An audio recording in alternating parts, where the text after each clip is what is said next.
Cutting it by the razor's edge there. But hey, welcome to Super Serial Showtime, everyone. As always, I'm your host, The Metal, and joining me is my co-host, Marsupial Gamer. We're here to talk about series, films, comics, novels, whatever floats our boat in the realm of serials, probably the stuff that we've been keeping up with, maybe something new that we've watched, and possibly any news for stuff on the horizon. So, grab that link, share it out with some other people you know, get them in here, and if, you don't like them, goat them into coming here. I'll take some hate watchers. So we'll get into this show and we'll have a great time. How you doing today, Marsupial? Pretty good. Obviously, cutting a little close, but hey, at least I'm not in the car. Yeah, I know. Made it undone. At least you didn't take us into the bathroom with you. Yeah, no, that was it took a little longer than expected, but Yeah, I'm sure all there's good. some people who would like that, but that's not the kind of audience we want. Yes, we don't mind you bringing your friends or enemies, but not those kinds of enemies.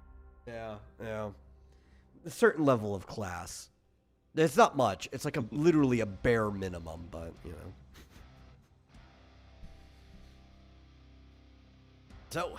So, yeah, I'm kind of booting up Hey, here Mike. because I guess my computer must have Yeah, rebooted or something. Trying to find some.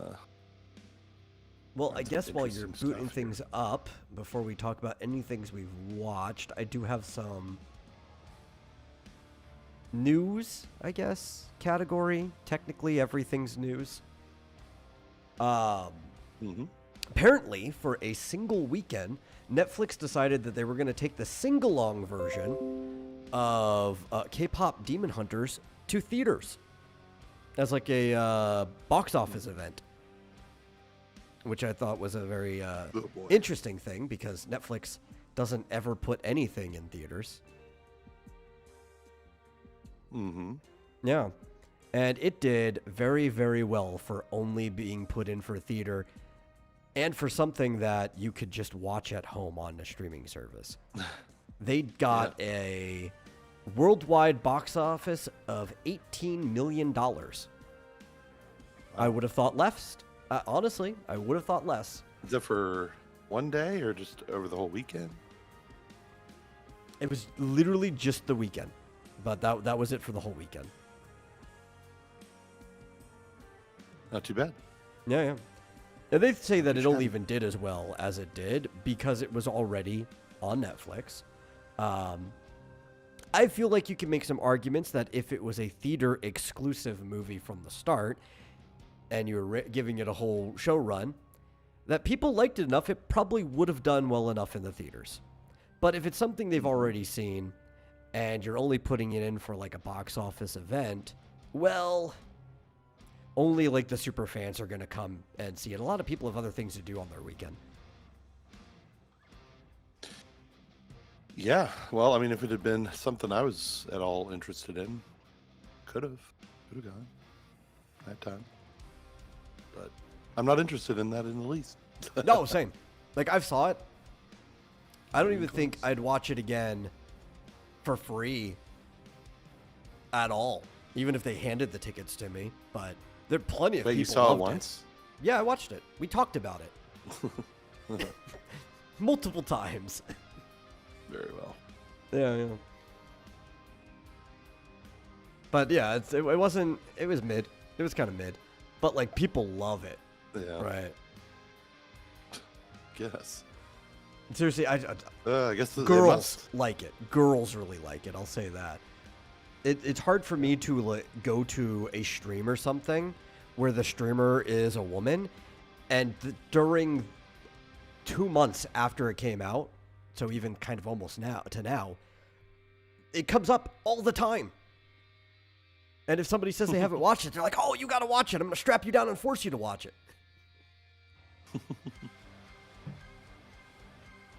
Okay. Yeah. It's one of the things that I definitely would be a lot more interested in if I was younger and trying to use it as, like, dating fodder, you know? Yeah. So, But yeah, it's good success. Yeah. They said they're not really planning on doing this again for anything in the future. Mm-hmm. They are focusing on, what's their terms? Our strategy is to give our members exclusive first-run movies on Netflix. But that doesn't mean it's completely off the table for something that's massively successful to get another one of these events to happen in the future. It just depends on, like, I think it has to be something that is like this, where there is a rewatch version of the movie, because the sing-along actually has more views than the non-sing-along version of the movie. But looking at account histories, most people tend to watch the non-sing-along version first. It's just like, if you are a fan and you're the type of person who would rewatch it, odds are is you're going to watch the sing-along version. So that makes sense to be the version that they would take to theaters, because those are the type of people they're trying to get to come to the theater. But I think that it would also dissuade people who aren't already fans of it from coming to see, because if you have the words sing-along attached to the movie title, which it did, you're like, well, I don't know if I want to go see a movie for the first time where every single person in the audience is going to be singing along to the songs, right? Like, Yeah. if you had never seen The Lion King, great movie, leagues better than this movie in every way, including the arrangement of the music. Would you want your first view of The Lion King to be one where everyone in the audience was singing along to the songs you didn't know? Well, no. Yeah, exactly. No, you'd only go if you've already seen it probably many times. Now, I see your background. That is probably going to be the thing we talk about next, because we did watch It, Welcome to Derry, which I brought this up yesterday, and I think you were kind of in the same position of me, that it had to have been added later. But when they were first doing the reveal for it, they didn't have the word "it" in the title, right? It was just "Welcome to Derry." Yeah, and I mean, I admit, for a moment or two when I first saw or heard of it, I was like, what, not realizing what the show was. But it didn't take long for me to Oh, be like, knew what it cool. was. It's an It series. The minute I saw the title, like, it's Welcome to Derry. It's probably because I'm steeped in Stephen King, right? And Derry is a town that's been visited several times, mostly around It, but there's a couple other books it appears in, like Insomnia, that is like, I heard Welcome to Derry. It's like, oh, okay, Stephen King. It's probably going to be a Pennywise thing. Didn't even need to register for a second. Yeah. But apparently, I'm guessing some people couldn't figure it out. Yeah, there's probably like a focus testing thing, and they're like, man, the general audience is stupid. We have to slap the word "it" in front of it. Yeah, apparently. But there it is. There it is. I'll tell you, it is very difficult to Google the name of the movie. Oh, yeah. Or the book. You have to literally type in, like, "It" movie Stephen King, or like "It novel Stephen King. You can't even just type in like "It movie" or "It novel" half the time. You have to put Stephen King in there. Yeah. Very bad SEO. But to be fair, SEO was not something he was thinking of at the time that he wrote It. It literally just had to be a novel sitting on the shelf. Yeah. I want to answer Mike's question real quick before we move on. No, Mike, I have not gone and watched My Son Koku. I've read it, as I said before, but I have not watched it. Mostly because I'm having trouble finding an English version, because I didn't find it. I see it on like Watch Cartoon Online or anything. I guess I could always watch it in Japanese, but we're keeping up with so many things right now that I just don't have as much time to go back and watch an old series. It's a good one, though. I really like the manga. It's another Takahashi. I just wish it was easier to find the English dub of it. I guess I'll just go back and watch the Japanese. Knowing them, the English dub's probably bad. Almost all the English dubs from that time were just horrendous. He's asking if I'm gracing you with our what? Am I Gracing us with gracing your appearance. chat with my appearance? Mm-hmm. Not my presence, but yes. Yeah. Yeah, well, I had to be on the couch on Friday. Yeah. This particular computer was not available. So. And you could have turned on Yes. like a webcam or something, I guess, but it's like Yeah, but it's awkward on the couch. It's weird with the laptop in my lap. It's kind of like looking up at me. Yeah, like it's not a very flattering angle. Makes me look fatter than usual. Yeah. Put it that way. Plus, I have to sit still, otherwise the camera's moving all over the place. So. Yeah. But Okay. Now I'm back in my. Oh, I guess they've added since the last time I watched. I couldn't when I checked for Mice no Koku. This had to have been almost a year ago. It wasn't on there, so I guess somebody added it. I could only find it in Spanish. It was the only dub other than the original Japanese I could find it like a year or so ago.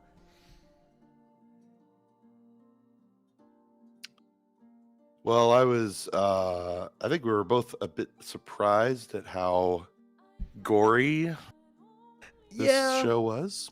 I mean, I was and I wasn't right at the same time, right?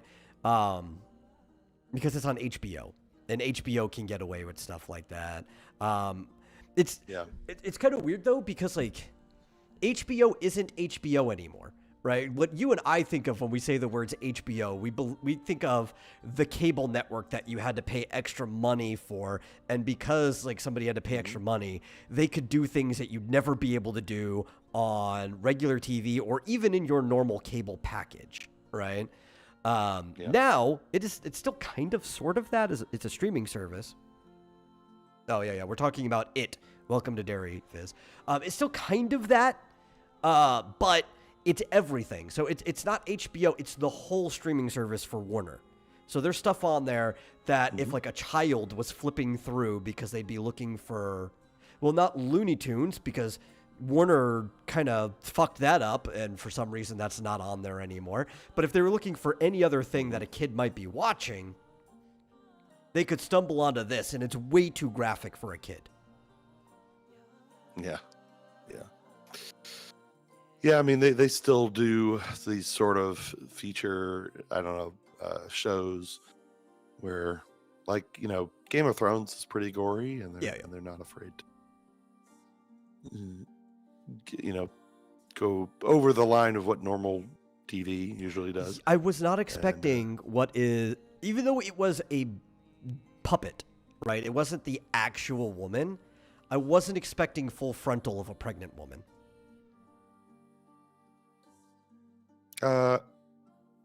Really? Did it show her boobs? No. Full frontal typically means the vagina. Oh. Well, there was something there in the way. Oh, yeah. Like, you could really make it out. It was fast. It came out quickly. But normally, on anything, when a woman gives birth, it's covered by, like, a blanket or something, or they don't show the angle. I wasn't expecting the demon baby to just come out full frontal from, like, the mannequin of the woman. Yeah. In a way that they were trying to make it look like it was the actual woman, but they talked about this in the behind the scenes afterwards or whatever. It's like, there's no way they could do that shot without it basically being a puppet that they made of the woman. Yeah. That was pretty gross. A bloody baby. Yes, a bloody demon baby. With like a wing on one arm and like an absorbed twin coming off its other side. Yeah. That was pretty bizarre. I kind of felt like this family at the beginning was not exactly normal. Oh, yeah. They showed when the kid gets picked up, as a hitchhiker just on the edge of Derry. Mm-hmm. Of course. Saying that they're going to go head over to the East Coast, Portland, which is wouldn't be that far physically from wherever Derry is supposed to be, because Derry, it's not on the shore, but it's not that far from the ocean.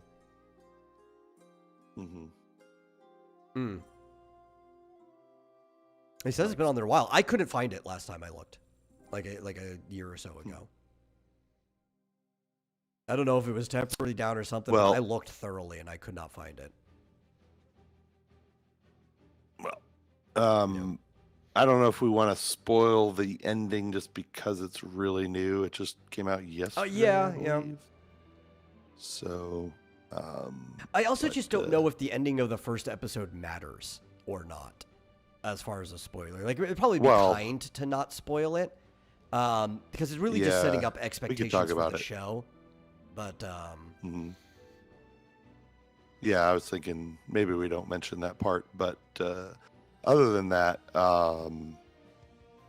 it's funny because the writing was very similar to the movies. Yeah. In that the kids were having conversations that were just like straight out of the movie, which I guess were straight out of the book. Sort of weird conversations. Mm-hmm. What were they talking about when they were riding their bikes? Something about aliens invading. Yeah. Wasn't there something about men changing? I can't remember. I don't know. Yeah, it was about like the government. They were talking about how like something about like the aliens might already be here and the government might do things or blah blah blah. It was really hard to remember exactly what it was, but it was supposed to just be like the nonsensical rambling of a kid who's a little too into sci-fi. The type of person who might grow up to be like a Dale Gribble. Yeah. But the Jewish kid, he reminded me more of, who is that sort of loudmouth, or the guy who is always like pissed off all the time.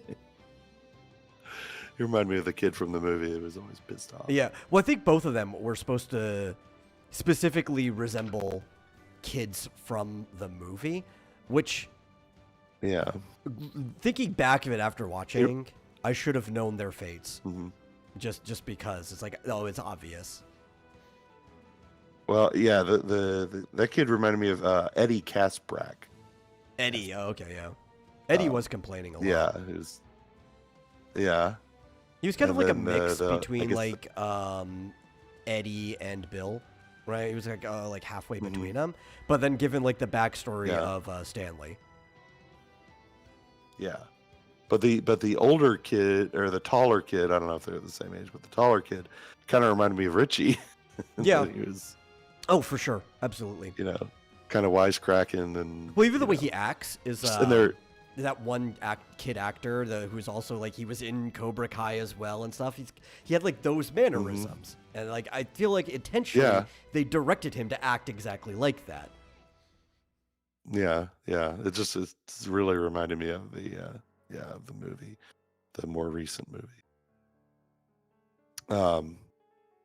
But we do have a bit of, is it a father or grandfather perhaps of Mike Hanlon? Maybe it's supposed to be the father. I think maybe because it's only just under 30 years difference every single time, right?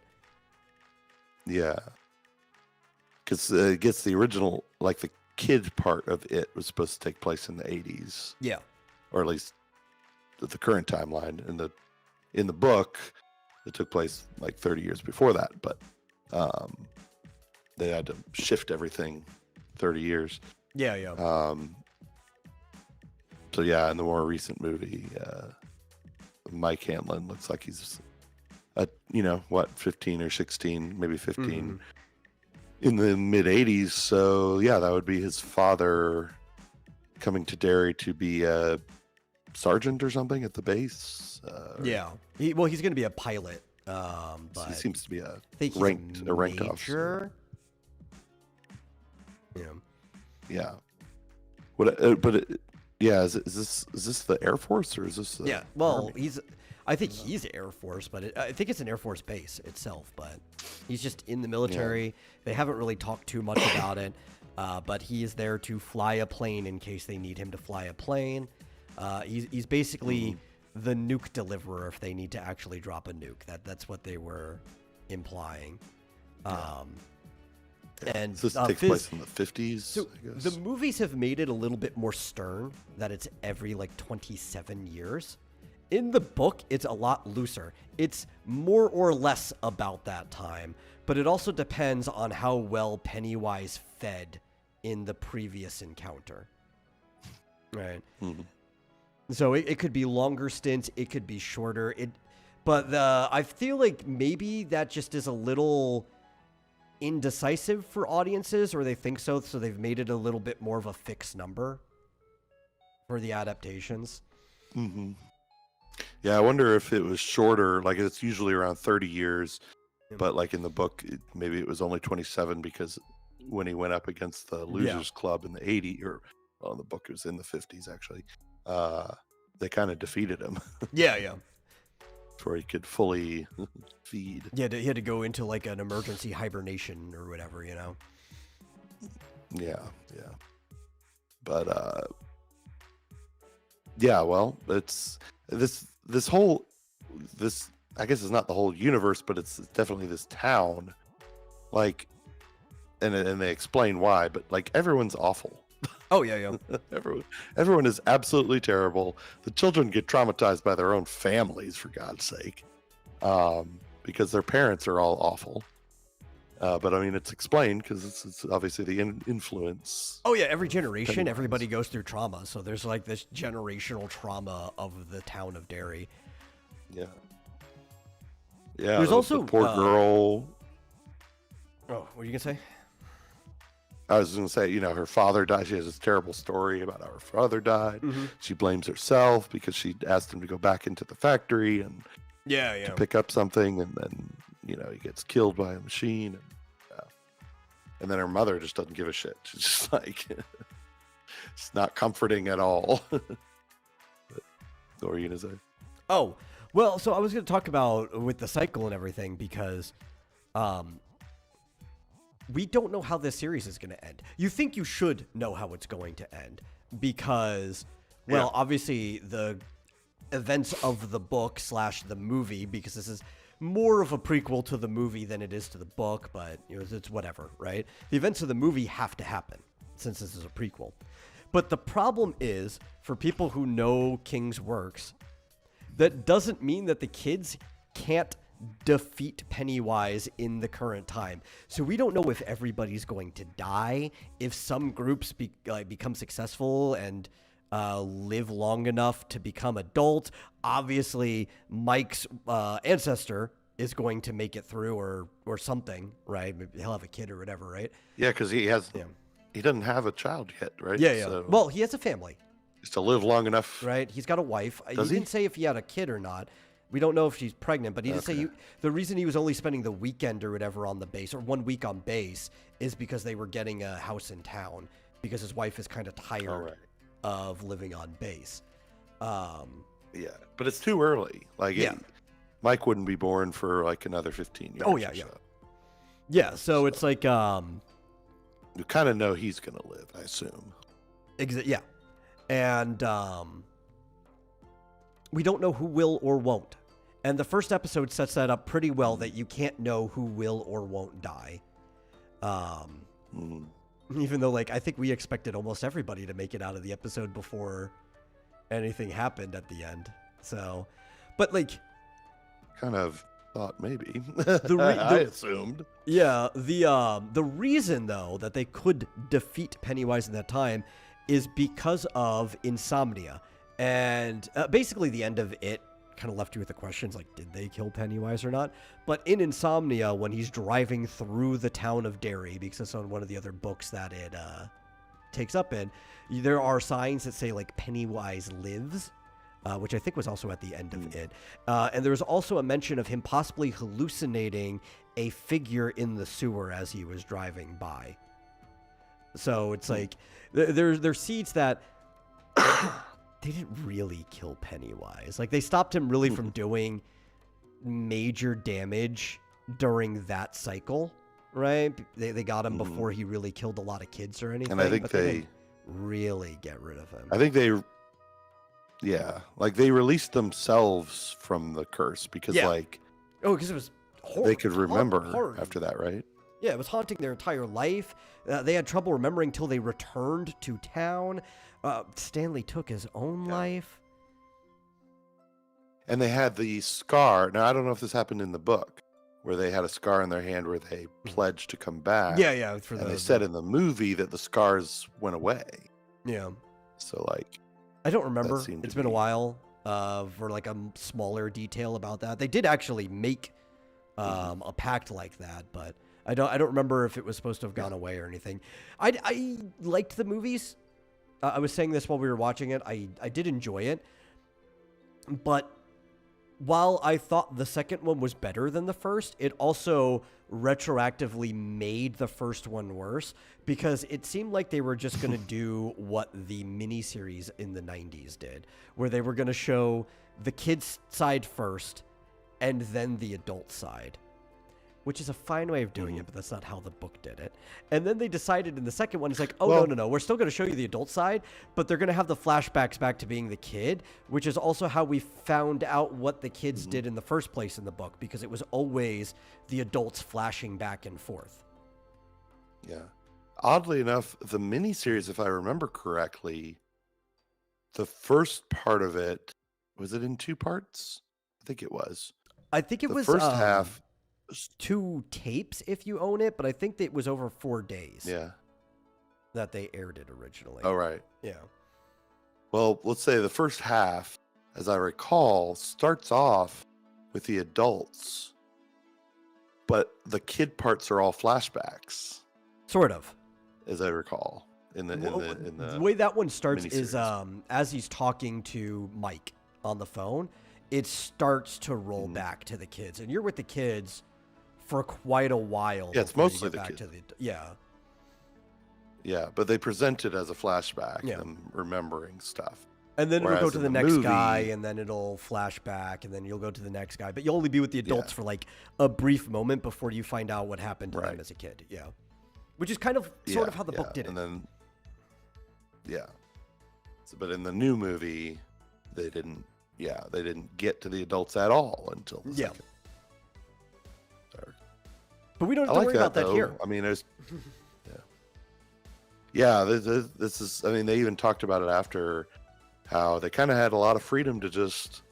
I mean, obviously, they had to make up their own story. There was no. Oh yeah. Stephen King didn't write this at all. Other than the fact I guess that he like didn't even contribute. people's families lived in that town, there's not a lot of detail about like anything that happened in the previous Pennywise cycles. Right. There's like the one like way back during the like colony days with the whole Roanoke and the aliens and stuff, or not the Native Americans and stuff. I don't know, calling them aliens. Technically, the people settling there were the aliens. But the whole like Roanoke thing, that's the only one that we have any amount of detail on, and they'll probably bring that back up again. It looks like one of the kids we're going to be dealing with in future episodes is going to be related to that same tribe. Yeah. Although they did mention something about, was it like a speakeasy that went up in flames?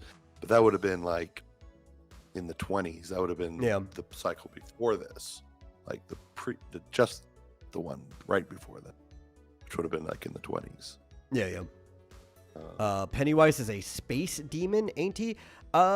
Space may not be the Sort of. proper term. Interdimensional demon, because he's like the spider people that get mentioned in the Dark Tower, which come from outside of the enclosed multiverse. There's a Stephen King universe, which is a like multi-timeline, multi-world line, multiverse type thing, but it's still an enclosed universe. There is a wall around it, cutting it from the darkness, the void outside of it. And Pennywise, in a very like Lovecraftian way, comes from the void outside of it. It's also where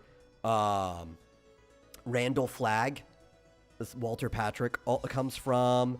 The Crimson King comes from that one. He's not just Satan. No, but he isn't. Randall He isn't. Flagg was It's just kind of weird.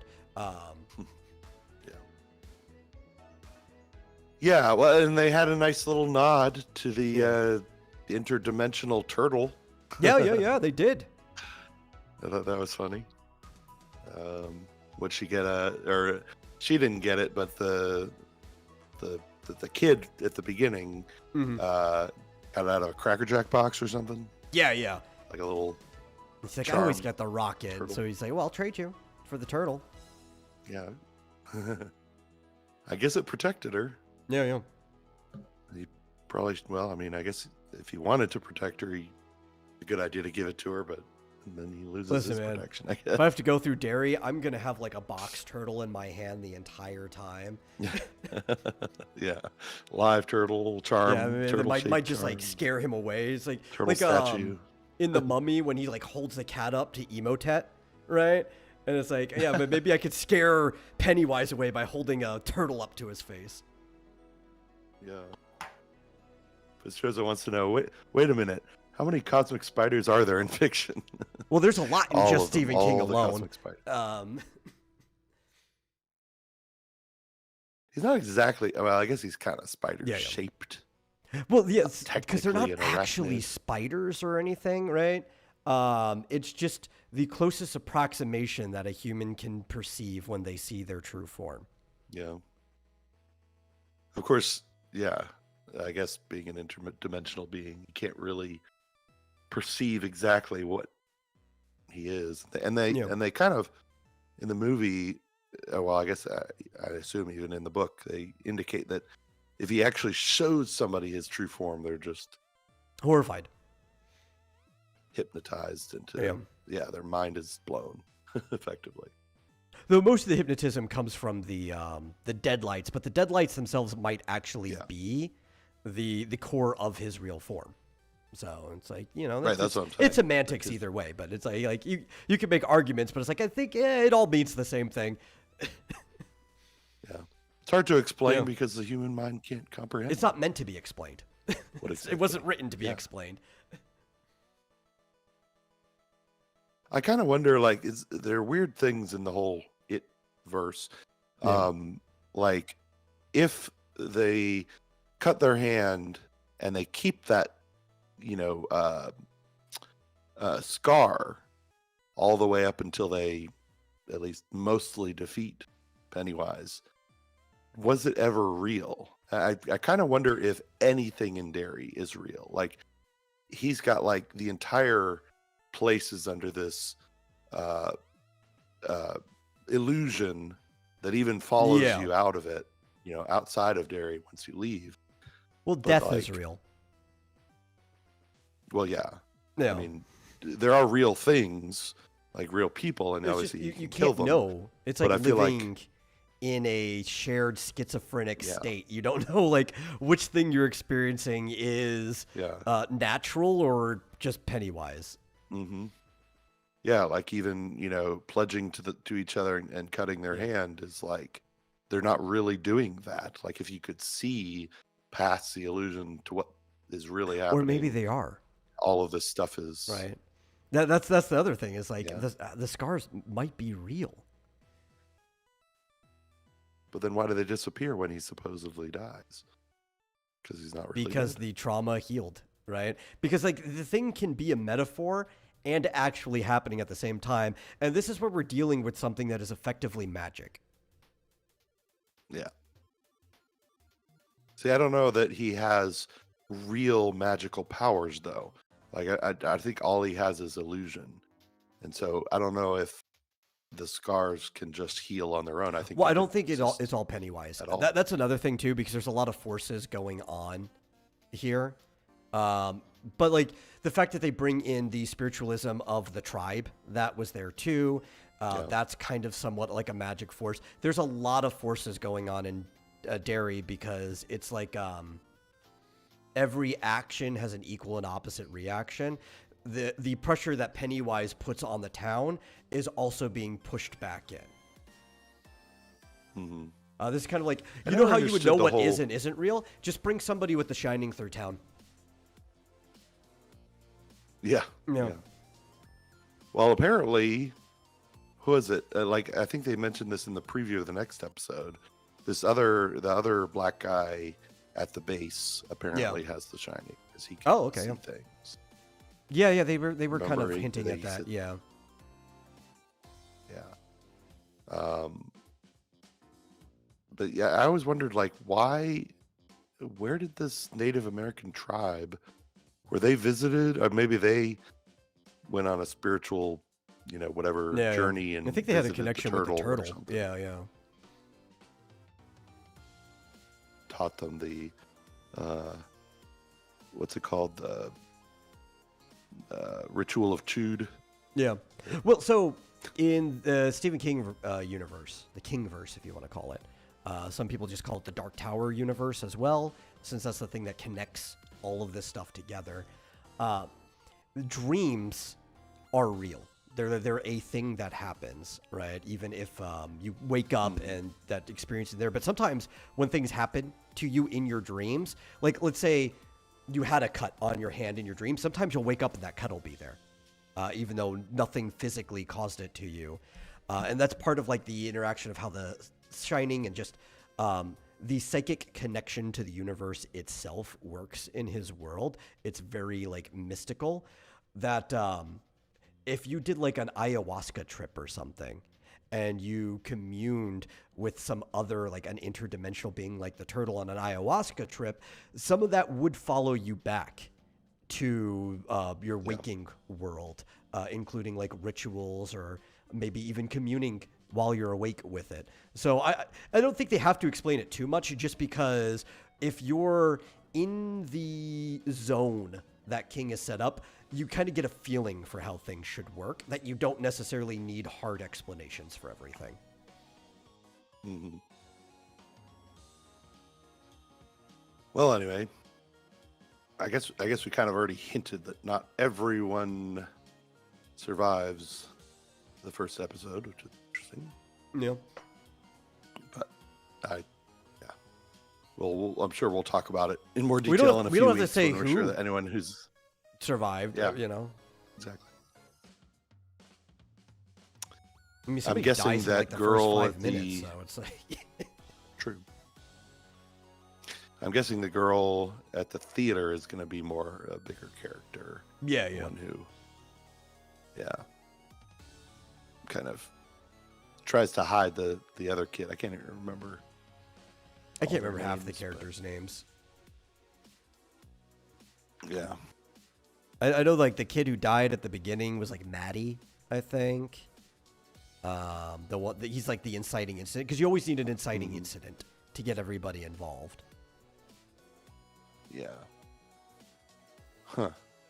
I was actually like I saw in the previews that Pennywise looked exactly the same as in the movies, but I wasn't sure if it was actually Bill Skarsgård or a lookalike. Oh, yeah. But I had read interviews actually and stuff beforehand that he was talking about being on it, so I didn't even have to look at the cast. You know, it's funny, when you search for the characters in the show, it doesn't show any of the kids.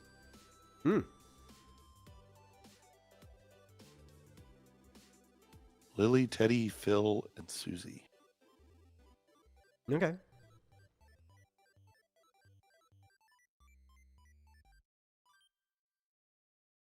I think the girl in the theater too. I think she's like in a weird position, but it's because of the time it takes place in. That she basically works at the theater, I think, with her dad. I'm not sure that she attends a school, because this takes place like what, in the 30s? In the 50s. Or is the 50s? Even in the 50s too, right? I think so. There might be some, but if Derry doesn't have what would be called a colored school at the time, she wouldn't have a school to attend. Since this is before desegregation. Which is probably why she was working at the theater at all. Yeah. Her name is Ronnie. But yeah, they never show her going to any school. But she definitely wouldn't be in the same one as the other kids anyway. Probably not.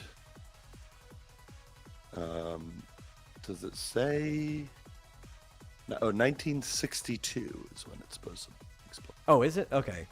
That does explain. Yeah. Well, I mean, that was shortly after the separate but equal ruling. Yeah. In 1955, I believe.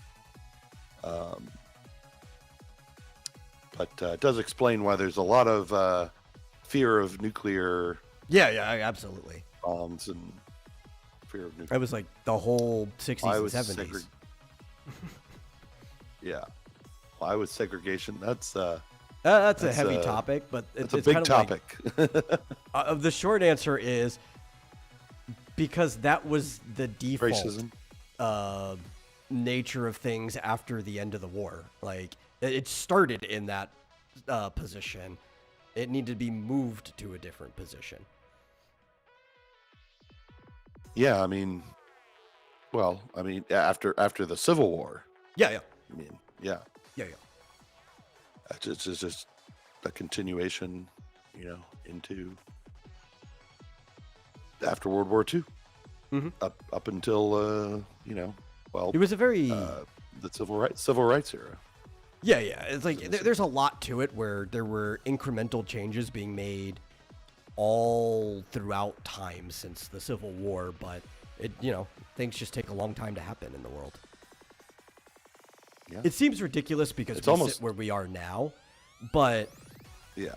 if you look at how long it took anything to happen in history before that too, it makes a lot of sense how long it takes things to change. You kind of got to wait until people die off. to be Yeah, more or honest. less generational Some people, changes. yeah, it's like, well, if you grew up in the 1800s, you're not going to ever accept certain changes, and got to kind of move on to the next generation, and eventually things will get better. Black people. What about black people from Africa who were never slaves? Get when they came to America before the 60s. There weren't a lot. Yeah. I mean, that happens more now than it's ever happened. So it's like, I couldn't tell you unless you find the diary or like interviews with the very few individuals that happened with, Yeah. That's the topic for a different show, I think. Absolutely. I mean, that's not for this. Why was there segregation? I mean, man, yeah, that would be a long conversation. Oh yeah, it's like it's one that I'm struggling to talk about it only because like I'm trying to frame it in a way that would be sweet and simple so we can move on from it. Yeah. Because that's like that's a big topic. Even the short version of that is like a 9-hour conversation. Yeah. I don't know. Read history books. Yeah. Some will explain it.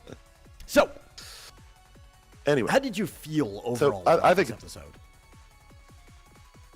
I thought it was good. I mean, like I said, I liked how they kind of had very similar writing to the movies, which I liked. Mm-hmm. And obviously they have no fucks to give when it comes to killing children. And Oh yeah, of course. But you Yeah, need to be able to because that's what Pennywise does. yeah, it was a bit of a slow burn in a good way, in that it was creepy. Like I said, a lot of the adults were awful and creepy, and I can't wait to see where it goes. How about you? Yeah, I enjoyed it quite a bit.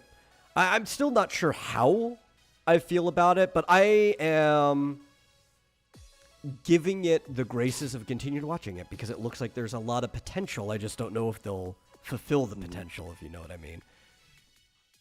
Yeah, I will say the monsters in the movie and the one weird devil baby are really kind of cheesy.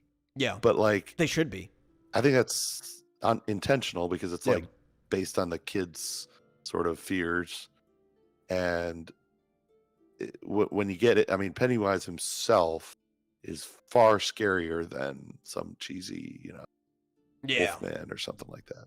Well, that's the other So problem when they too. get Is like into him, a lot of people have this like apprehension that they want to change more about King's older work, especially of all of them, because even the book is really cheesy. It's horrifying for like a middle school aged person to read, which was the first time that I read it was when I was in middle school.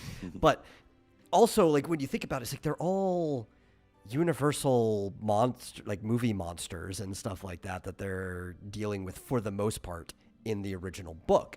Yeah. But you're thinking, okay, but those are the things that the kids saw on like movie screens and stuff. And as a little kid, that stuff lingers with you. You know, like you think about it for a really long time, sometimes even into adulthood, even if you know you shouldn't have this fear anymore, it's just, it still sits with you because it's one of the earliest things to kind of like snap into your neural network of your brain. So, it should be cheesy. I think you should lean into the cheesy comedic factor of it as much as you lean into the horror. And I think that's also part of that cosmic horror genre too, that there's almost a sense of humor to it. Like it's so absurd while also still being frightening. My only concern about the show is the stuff in the military stuff. Yeah. Like, I hope they don't lean too much into. I mean, I guess it's appropriate to, delve into the racism of the time. Yeah. Because, the guy comes in and he outranks all these white guys and they don't like that much.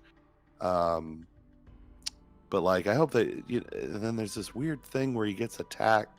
I thought at first maybe that was some kind of test. I did too, until the other guy came in and then I'm like, well, it still could be, and they just have to play it off like that because they can't get caught in the. But I was really expecting somebody to take off their mask and be like, "You passed," or something like that. But yeah, I kind of did, because they break into his room when he's asleep and then try to ask him all these secrets about nuclear stuff. And it doesn't really feel like it's Pennywise playing on the fears of an adult, which he usually doesn't, unless you were a kid in the area. He doesn't really come back to bother you. In fact, even the previous adults that lived through the trauma didn't. It's usually only the people that somehow managed to escape him as a kid does he leave trauma with them, right? So it would have been weird if it was Pennywise, but if it also was, instead of them like backing out of the room or anything, they would have just disappeared the second the other guy busted in. So it's like it's just like this weird actual like Russian espionage thing going on or something. I don't know. Yeah. I just hope that they incorporate him more into the Pennywise story. Yeah. And don't have like this weird side story quest.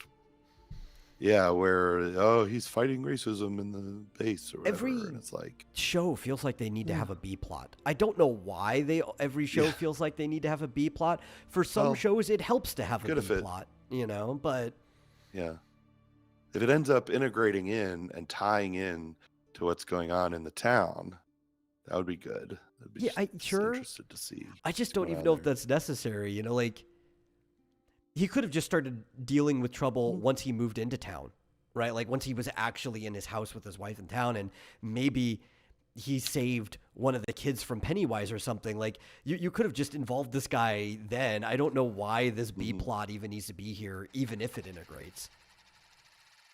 Yeah, unless for runtime, something to do with the military ends up uncovering something about Pennywise. I don't know. Well, I think they end up uncovering a chunk of the asteroid or whatever, because Pennywise came in a crash landing originally, like many whatever centuries ago, and I think they end up uncovering part of that. Yeah. So that could play into it. It's almost though that like, I mean, maybe he just makes them forget, but it's almost like adults can't be allowed to see him because then they would do something about it. Well, especially with a kid, right? Because one of the things about Pennywise is he plays on fear. He feeds on fear. That's his actual nourishment, right? And if he can even kill you in that state of fear, it's like, well, like I got a soul that's like just perpetually in fear.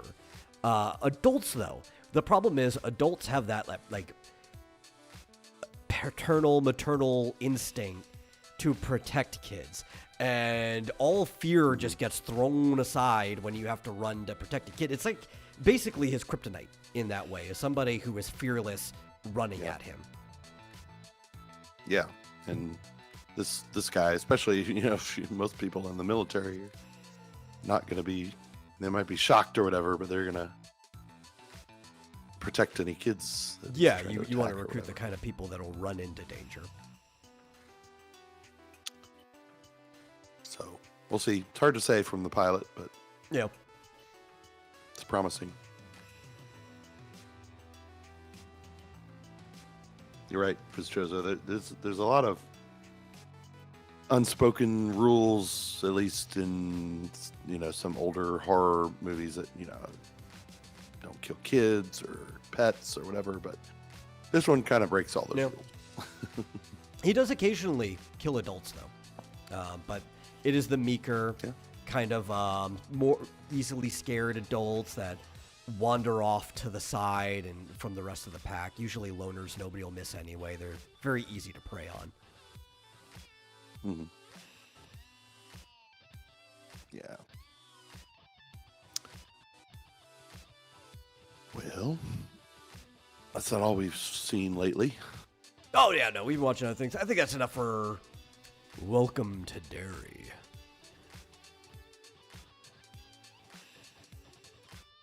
So what do you want to move on to next?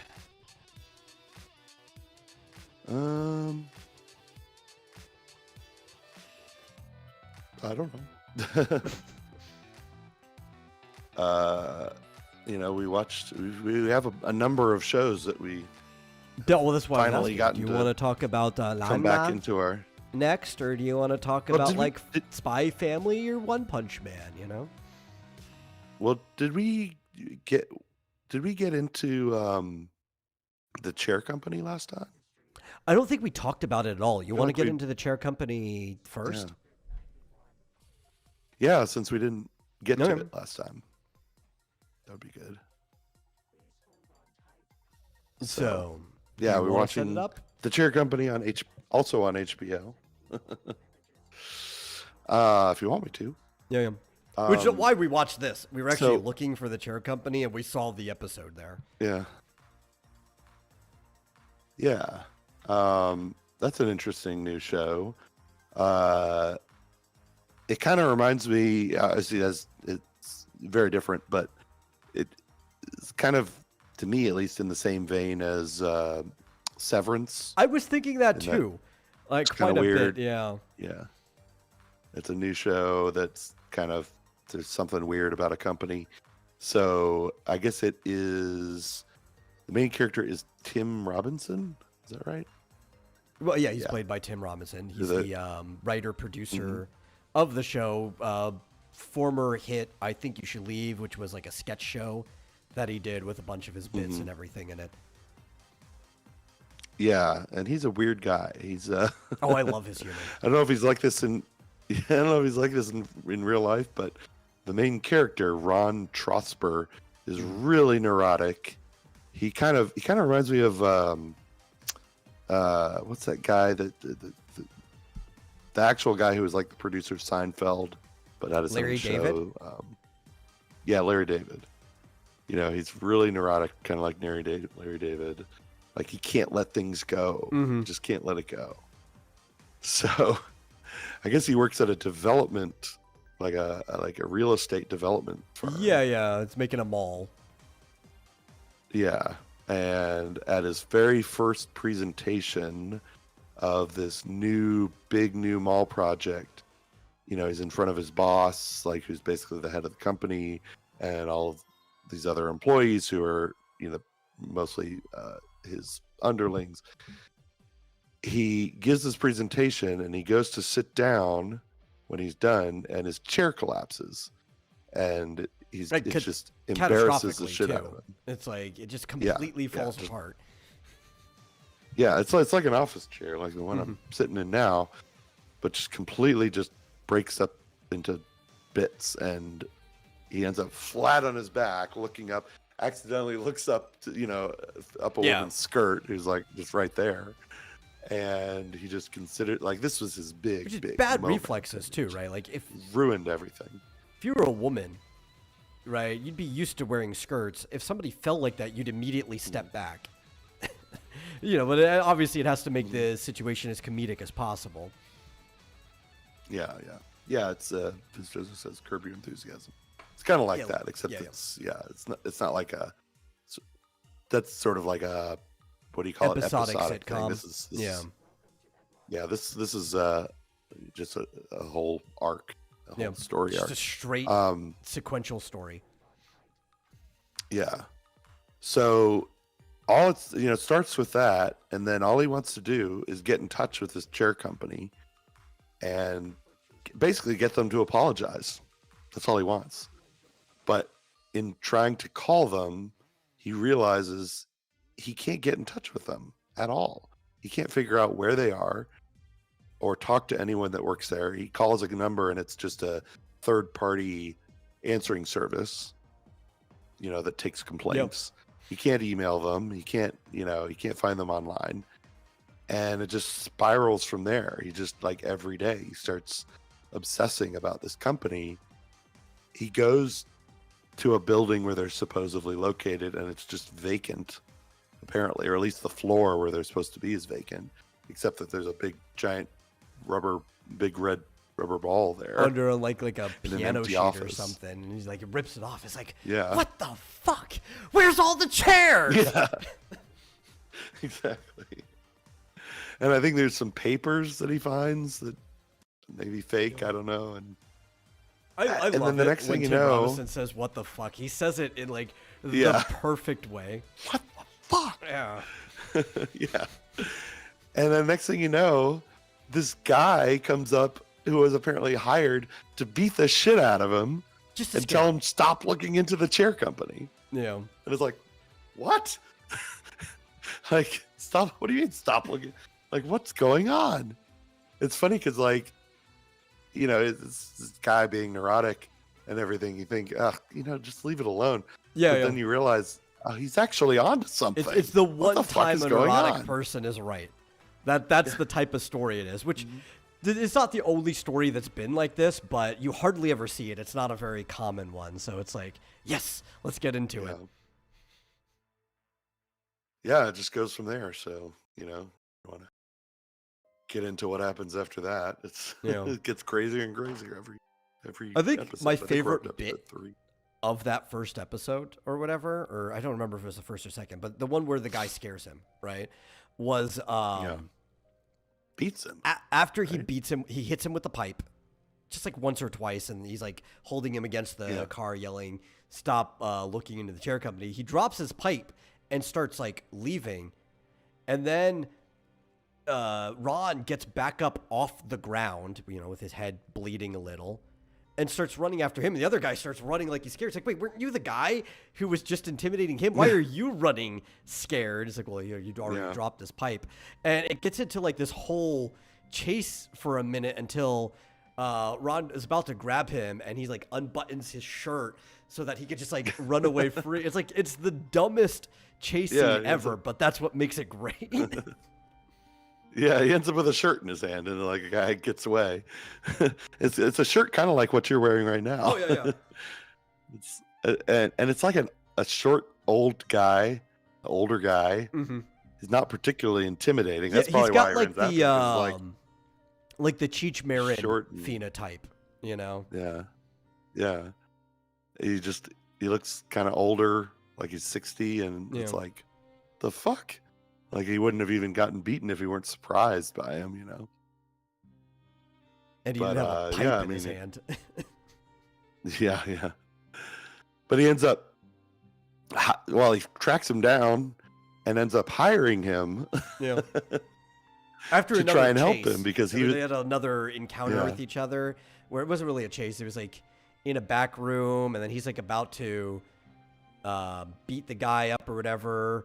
And then the guy fakes a heart attack real quick or whatever to get away. And then they end up in the back alley.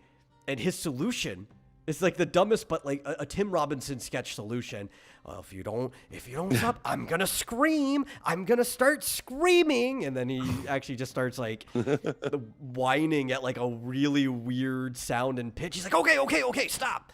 It's like they're supposed to do anything other than, I guess, alert people. But he works security at this restaurant anyway, so it's like if anybody's supposed to take care of the screamer, it's actually his job. I don't actually see what the situation is here, but That's how things get resolved in Tim Robinson's world. And why does this restaurant have security? Exactly. That's weird. You know, a specific guy with a shirt that said security, like on this tag or whatever. It's like this weird. I couldn't tell what kind of place it was, but it was just like a diner, almost like a Turkish place or something. Yeah. And it's just like, I would get security to throw you out. It's like, why do you have security? You're this small diner. It doesn't make sense that you even have security. Yeah, it's crazy. But yeah, he just finds out that this guy got paid anonymously, but like $50,000 for some reason to go beat him up and tell him to stop looking at the chair company. And he's like, yeah, I usually take a job for like $400. Yeah. Yeah. He's like, but for some reason. And so he's like, well, will you work for me? As sort of a private detective. Yeah, and that's like usually like a normal rate, right? If you're just trying to scare somebody, loosen them up a bit, or tighten them up a bit, depending on which direction you want to go, that's only a few $100s. If you're dropping like tens of thousands of dollars on something, that's usually what you start paying for a small time hit, not to scare somebody. Yeah. Well, and kind of makes you wonder, like, wouldn't 50,000 like buy some level of like loyalty? But yeah. The guy's just like, well, the job's done, so yeah, now I'll work for this guy if he's gonna pay me. But so far they haven't really gotten anywhere. Nope. Somehow they tracked down. He somehow got to a website. He found their subsidiary of this other company, the Big Red Ball Company. Yeah. Which explains the big red ball. Explains the big red ball. Yeah. But, they've got a list on their website of their board, but who knows if that's real. I know. It could have been photoshopped images of people that don't even exist or whatever, but apparently one of them may possibly exist because they tracked down another guy, and he's like, do you recognize any of these people? He's like, well, that guy, I think I might have seen him before. Yeah, it wasn't very reassuring. Yeah, but they somehow, I didn't quite catch how, but they tracked down a guy who worked there for like 4 days, right? And he claims he's the one who says, the same guy that had rented the deed. He had checked out the deed on the building before him. That's how they found him. Yeah. But he seems to be getting, the main character seems to be getting thwarted everywhere. Like, he goes to get the deed to the building, and like all of a sudden, the lady who's helping him, her supervisor tells her to go home, and she can't really help him. Yeah. Of course, she makes up some excuse that she smells or something. Oh yeah. But like, how do all these people, it's like she figured out, don't help him. But the best part is that this is all ruining his life. The entire time that he's trying to track this down, like the act of trying to get his apology or whatever is just completely ruining his life. Like with his family, his like daughter is supposed to be having a wedding soon, and he's supposed to be helping out with that, and he just keeps leaving, and he's gone at like all hours of the night. Nobody knows where he is, and now he's freaking out. It's like, we need security cameras in our house. If we don't have a security camera, they might come and just like slit my wife's throat. Like that. They do that now. Yeah, he's telling his wife this, or they're gonna make me slit your throat. Yeah. It's like they'll take the guy, they'll make him slit his own family's throat. It's fucked up, but they do that. So yeah, it's just more and more, paranoid. But I mean, that doesn't necessarily mean they're not after him. That's true. Yeah. That's it's a crazy show. From what's it called? Territorial Pissings is a great song by Nirvana. No. It's like one of the lines is literally, just because you're paranoid don't mean they're not after you. So yeah, it's probably the most Nirvana song if you listen to it. Like, I love it. And yeah, I mean, he's obviously screwing up at work because everyone thinks he's acting weird, because he is. He ends up, somebody comes to his, basically the guy they tracked down comes to his office because they like broke into his house. and it kind of interrupts this very important meeting. So he's not doing so well at work. I'm probably gonna have And to borrow a screwdriver after the show. I think one of these legs came loose. Uh-oh. Mm-hmm. Call the chair company. But I'll tell you one thing that drove me nuts in the last episode was they had a Chekhov's gun that never went off. Some tiny little bug that the guy called a roach, but it wasn't. It was tiny. Crawled into his phone, and then nothing happened. I was like thinking, is that supposed to just unnerve you? Yeah, every time he put his phone up to his face, I kept thinking, "Oh my God, it's gonna crawl into his mouth or something." But it never. Yeah, it was like nothing happened. It's like a little aphid type thing that this is like the ones that pretend to be ladybugs. You know those ones. I can't remember the name of them, but seemed to be one of those. It was like it had to be smaller. Mm-hmm. I don't have my phone right in front of me, but because it crawled into the charging port. Yeah. At the bottom, and I'm like, what? It'd have to be like, what was the point of that? That big. Yeah.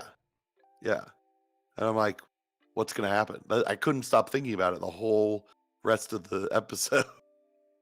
I guess that was the point. It was supposed to unnerve him because he didn't see the physical bug, and somebody said there's a bug in your phone, which to him could be like, oh my God, the chair company's bugged my phone. But it's actually like a literal physical bug crawled into his phone. Except that the guy says to him, yeah, a bug, like a little roach crawled into your phone. And then he kind of blows it off, and it's like, what? Yeah. But, again, it's weird like a Tim like Robinson bit. It's just supposed to be there to move your attention away. Was it a GMO smart bug from the company? No. Smart. It was literally just an actual bug. Yeah. But there's stuff like that Yeah. constantly happening. There's just like, what was the other thing? Well, one of them they actually this set weird up. guy at work. Yeah. No, you go ahead. There's a weird guy at work that's blowing bubbles at first, and he tells him to stop, and he kind of freaks out about not being able to blow bubbles at work. Yeah. And then he has this weird party that seems like a sex make mistakes party. Yeah. Yeah. It's really creepy. So I'm like, what's with this guy? He's just supposed to be weird. He's supposed to be there comedically to be weird. No, but one of the ones that was kind of like almost a proper setup was the other dude. I can't remember his name, but the one that was supposed to scare him had also like put a guy in his closet to take pictures of him and stuff like that, and he had accidentally texted the wrong burner phone. He's like a very small, like Danny DeVito sized guy, right? And he brings them into the garage and stuff because there's like a family party going on, and this little dude just starts like hitting boxes and stuff on the shelf and everything for no reason because he's just like upset this situation. And one of the boxes he knocks over is a Jeep Rally box or whatever. But that sets up the whole thing where his wife starts thinking the reason that he's leaving the house at weird hours is because he's getting back into Jeep rallies because he saw the box. So it was like that. At least that one was something like where Jeep Tours or something. Jeep Tours or whatever, yeah. But it's like that. At least that was something that was set up properly. Like it was like almost a nonsensical thing, but then it came back around.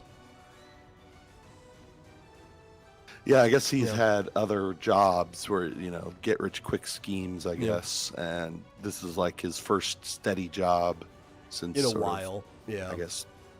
Well, apparently he's worked here before. Being like, okay. Because they said going back to it. Okay. Yeah. Yeah, that's right. So, I guess for the sake of his family, he's at this job that he didn't think he would really like. Yeah. But then this small project has gotten him really, he's really excited about it. It's a big project. He's in charge. He gets to be on TV, giving interviews and everything, but everything's going wrong.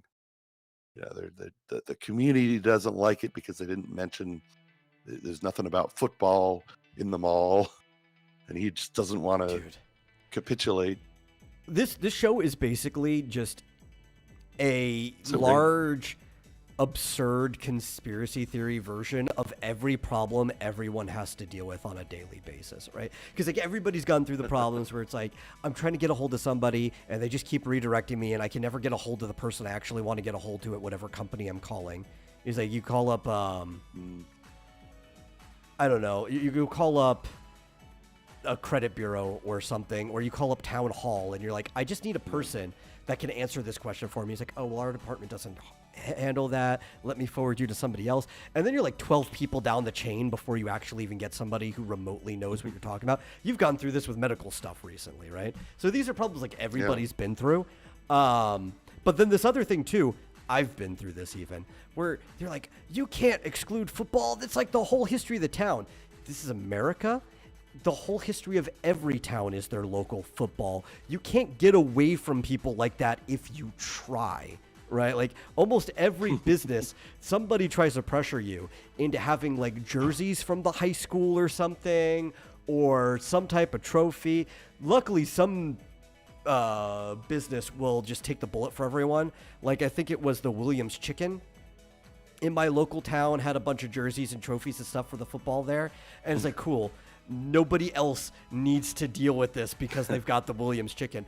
But these people are everywhere. And that's one of the things he's dealing with at the mall.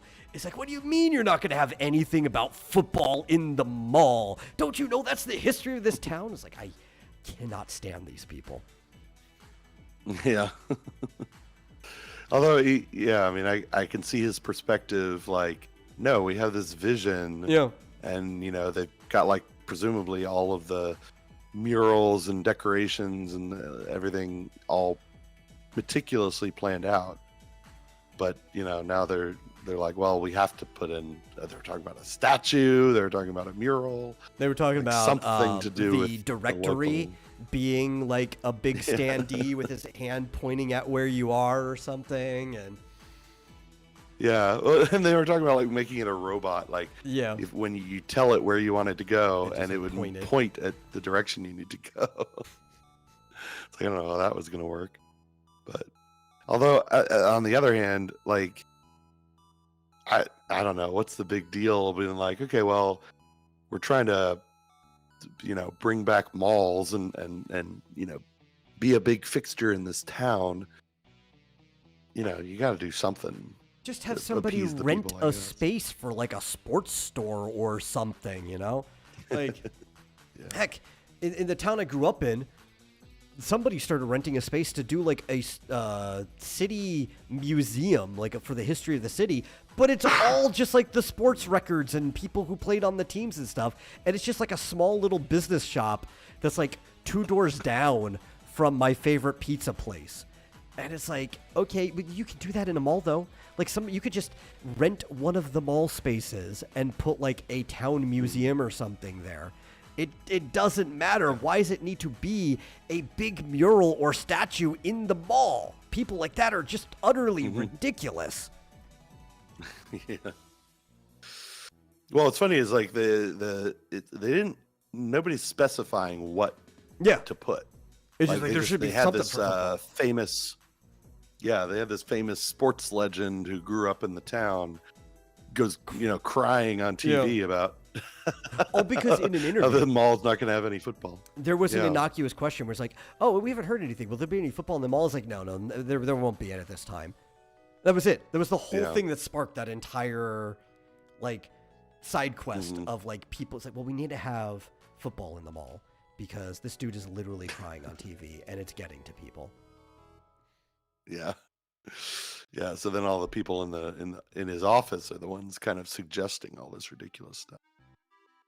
But anyway. But he missed the meeting because of his obsession, and so they decided to do football in the mall despite his objections. There's not that much more to the show. There. It's way funnier than the way we're making it out to be. You should just go watch the show. We ruined half the bits, but actually, maybe the bits will be more enjoyable because they sound awful when we say it, but then you go and watch it and it's great.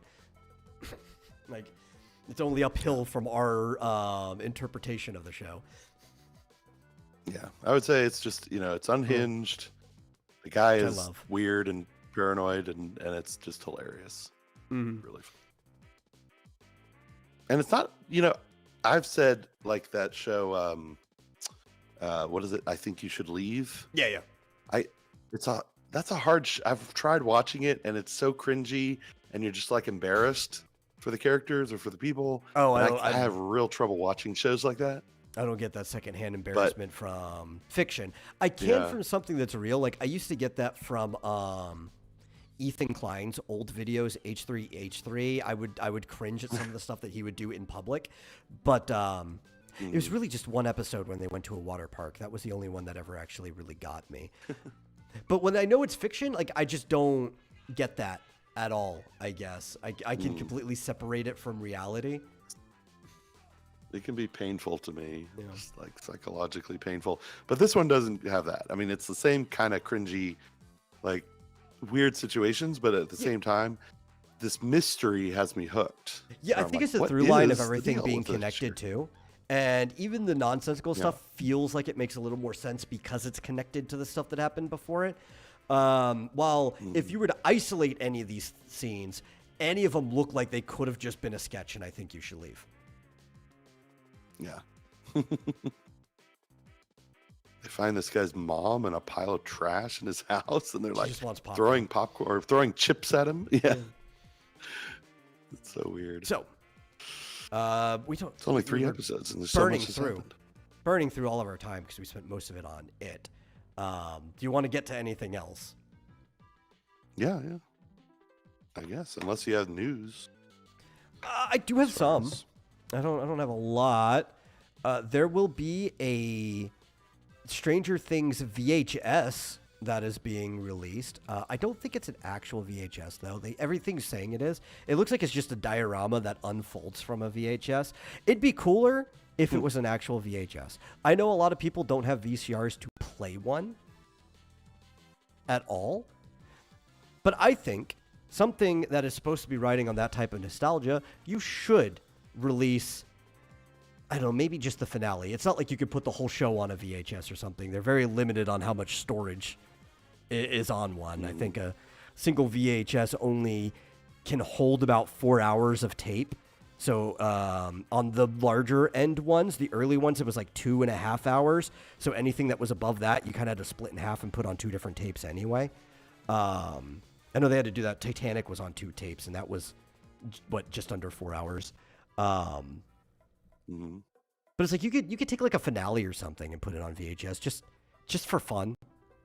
Tons of people would want that as a collector's item. I don't really want a VHS that unfolds into a diorama. Yeah, I don't know what I would do with a VHS. We'd have to get a VCR. Yeah. What are you going to do with that? Well, I think everybody should just have VCRs, Yeah, kind of wish I did somewhere. I have one in storage. Yeah, I probably used to, but not anymore. Oh, it's a good idea. I guess it's kind of like, like I got this game for the Apple II. Yeah. That came with a disc, but like a floppy disk. I don't think there was anything on the floppy disk. It just was a prop, or it was just for nostalgia's sake. The actual game came on a USB thumb drive, and it came with an Apple II emulator. But actually, the disc Actually, I'm wrong. It is on the disc. I just don't have a computer that can run it. You can get a USB floppy disk drive. Oh, I know. Yeah. But I actually have an Apple II with a working floppy disk drive. But I found out after I got it, it's an Apple II Plus, and even with the language card, which doubles the RAM, it's not strong enough to play this game. I have to have an Apple II E or better. I had no idea there was... Like, I learned more about the Apple II after I bought this game than I ever knew before. Do we really need they have? Powerful computers? I mean, think about it. Like, we're enjoying the luxury right here of being able to stream and stuff, but Brazil's entire airport and air traffic control runs on Commodore 64 today. So it's like, do you really need that strong of computing for anything? Apparently not. Yeah. Although I wonder how many flights they have to keep track of. Just get another Commodore. Yeah. What do they do when they break down? Do they have to I don't know. get a new one? I haven't looked that much into it. I just know they still use Commodore 64s for their air traffic control. I remember when Doge came along under the second Trump administration. Weren't they saying that air traffic control air traffic control was still using what, Windows? Is it Windows? I think we still use 95 for a lot of 7? stuff in the government. Maybe 90. Yeah. It was some old XP. I think they XP, mentioned that they were still using XP. But the Social Security Administration was still using like COBOL on mainframes. Yeah. They're like, oh my god. Oh my god. It's even worse. Well, it's probably better than Commodore 64s, actually. Probably, yeah. Not much. We also have a potential, we don't know if it's actually, it's just a rumor, of a Crash Bandicoot animated series that might be coming soon. Cool.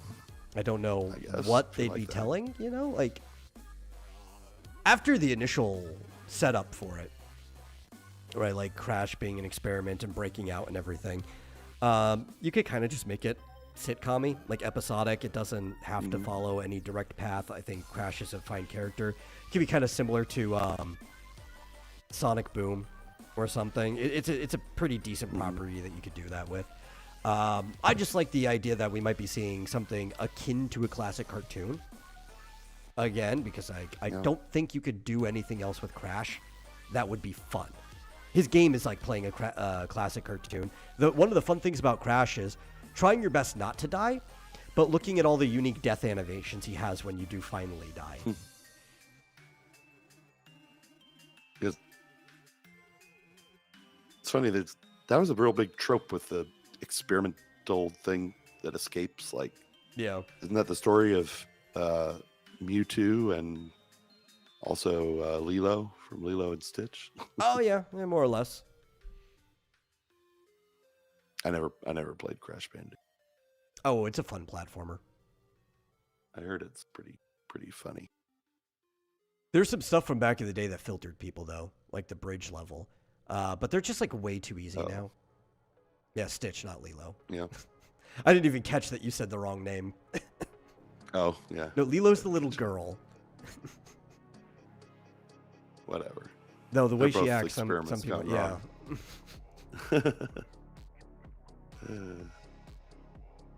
wrong. And I guess the last bit of news before we could talk maybe Ranma is Chainsaw Man is now the second highest rated anime movie of all time. And it's closing in on being the first. What's the first? Some Evangelion thing? Well, it is... I don't know. Wait, I'm looking. Wait.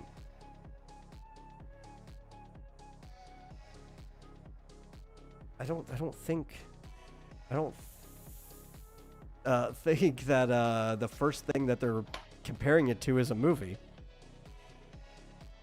Oh. They're comparing the movie to a series, because the thing that is like just behind in general is Frieren Beyond Journey's End, which is a series.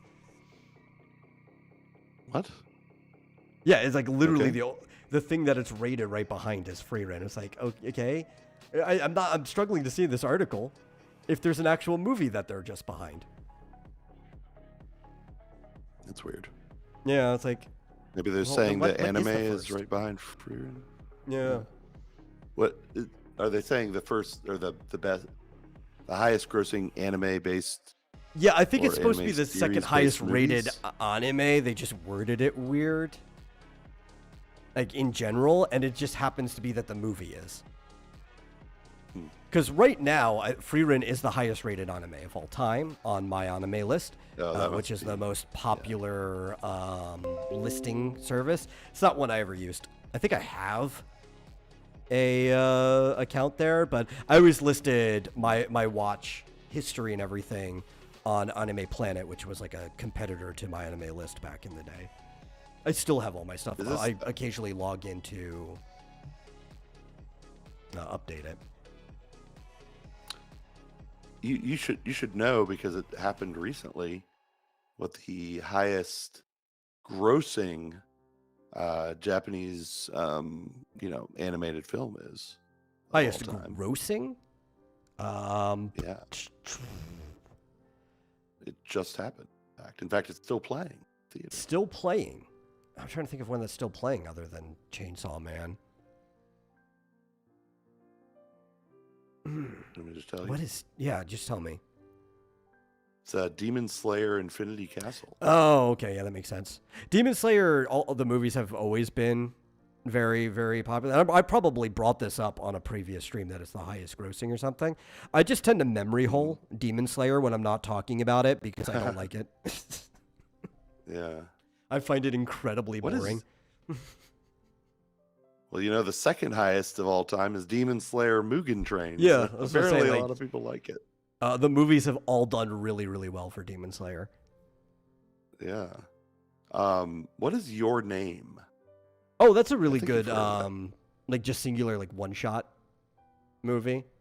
I haven't seen it, but I have like really close friends who, like, some of them even went to the theaters to watch the international release of it. By close friends, I mean ones that I actually trust their opinion on movies, and they've all spoken very highly of it. I also have close friends who I don't respect their opinions on movies, but... Well, that's number 3, and then after that is Spirited Away. Yeah, Spirited Away is great. Which is impressive. I wonder if you could... I bet you Spirited Away, because that's from 24 years ago. I'm willing to bet if you adjust for inflation, that's probably the highest thing. Maybe. Of all time. Yeah. Yeah. I'm willing to bet. But at any rate, but you were talking about like ratings, but the Chainsaw Man movie is currently number 28. Yeah, it's grossing pretty well. Yeah, it's up to 100 million? 100 million. 108 million. I guess I should watch that show. Yeah. But you liked that Josie Tiger movie. I can't remember the name of it, right? Whatever it was. Oh my God. Right? You'd probably like Your Yes. Name. If you like that movie, you'd probably like Your Name. I just read the synopsis, and I bet you it'll make me cry. Yeah. Like it's kind of in the same zone of the storytelling and stuff. So Josie the Tiger and the Fish. Mm-hmm. But yeah, this one, I guess you were named 2 high schoolers swap bodies, even though they've never met. That's interesting. So, adjusted for inflation, Spirited Away is actually just barely above Infinity Castle, 722 million. So, Infinity Castle's at 666. So, it might even surpass it, even in adjusting. That's interesting. But I wonder if that's only counting the initial run and not all of the reruns. Because Spirited Away is also probably one of the most re-released movies in theaters when it comes to like anime. Yeah. And hey, I finally saw it. Yeah, it was a great movie. So we're basically at the end. I did want to talk a little bit about Ranma though, specifically because of this episode. And one of the reasons I wanted to is because this episode was one that was adapted in the original adaptation, but it is so very different from how they chose to adapt it in the original adaptation. They actually followed the manga this time around. So this episode of Ranma is the quintessential beach episode, right? Like if you're in Japan, in Japanese storytelling, it's not a 100% of the time rule, but it's at least like an 80% of the time rule that there will probably be a beach chapter in the manga. And if there isn't one in the manga, there will probably be a filler beach episode in the anime at some point in time, even if it's just like a bonus OVA to fill in the gaps between seasons or something. People love their beach episodes. I wonder why. But for some reason, the Studio Dean in the original adaptation, because the episode aired in December, decided instead of going to the beach, they were going to go to a ski resort. And it had to have been going to a ski resort, like in the other side of Japan or something. There's a couple places where you can get snow year-round, like high up in the mountains near like Osaka. They had to go to a ski resort because it was summertime in the story, and they had to be able to return to summertime in the story immediately afterwards. So it's like, I know how we're going to take our mind off of it and beat the heat. We're going to go skiing. Kind of makes sense. Like if it's summertime, but if it's already summertime in the show, why change it? That doesn't make any sense. Did they think it would be too risque or what? Studio Dean particularly, and I don't think it'd be too risque. You're talking about the same one who for the home releases painted the nipples back onto Ranma, right? I think Studio Dean particularly loved winter episodes. I think it was a thing they liked. This was a common thing back in the day where they would often like change things to match the season that an episode aired in, particularly if they could squeeze a holiday special out of it. There are two different Ranma holiday specials in the original series. One that was a filler within the series, the other one an OVA that they added afterwards. So which the OVA wasn't even done by Dean, the filler episode was. But I think particularly Studio Dean liked winter. I think that was the reason, and they had an excuse that it aired in December, so they were going to turn this into a winter episode.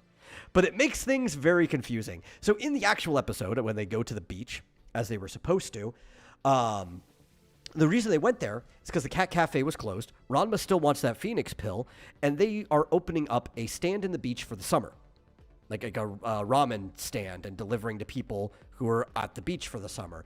And so it's like, yes, we'll beat the heat by going to the beach ourselves, which obviously cheers Ranma up. He's like, my chance to try to get that Phoenix pill again.